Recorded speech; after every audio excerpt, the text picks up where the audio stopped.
Audio Jungle.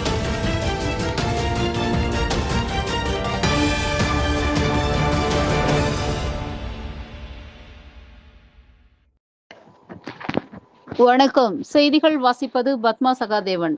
தேசிய கொடியுடன் இருசக்கர பேரணி பிஜேபி கோவிந்தராஜ் தலைமையில் நடைபெற்றது. காவேரிப்பட்டினம் கிழக்கு மண்டல பாரதிய ஜனதா கட்சியின் மருதேரி சக்தி கேந்திரம் சார்பில் அனைவரின் இல்லத்திலும் தேசிய கொடியை ஏற்ற வேண்டும் என்று வலியுறுத்தி 100க்கும் மேற்பட்ட பாரதிய ஜனதா கட்சியினர் தேசிய கொடியை வைத்துக்கொண்டு இருசக்கர வாகன பேரணியில் ஈடுபட்டனர்.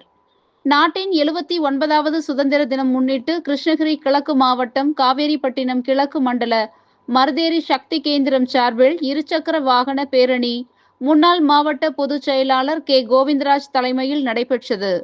இதில் சிறப்பு அழைப்பாளர்களாக மாவட்ட தலைவர் கவியரசு, முன்னாள் மாவட்ட தலைவர் சிவபிரகாசம், மண்டல தலைவர் சுவாமிநாதன், துணைத் தலைவர்கள் சுந்தரமூர்த்தி, தர்மன், மண்டல செயலாளர் கார்த்திகேயன் கலந்து கொண்டு வாகன பேரணியை கொடியசைத்து துவக்கி வைத்தனர்.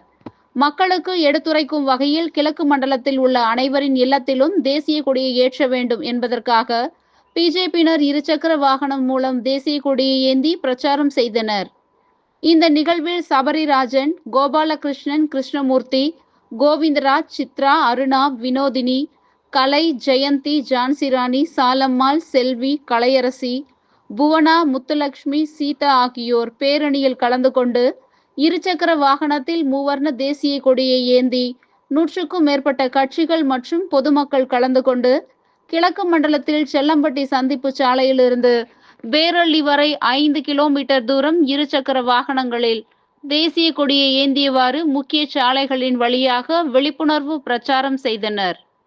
இதைத் தொடர்ந்து கட்சி அலுவலகத்திற்கு சென்று கொடியேற்றப்பட்டு பொதுமக்களுக்கு மாணவ மாணவிகளுக்கும் இனிப்பு மற்றும் பரிசுகள் வழங்கினர்.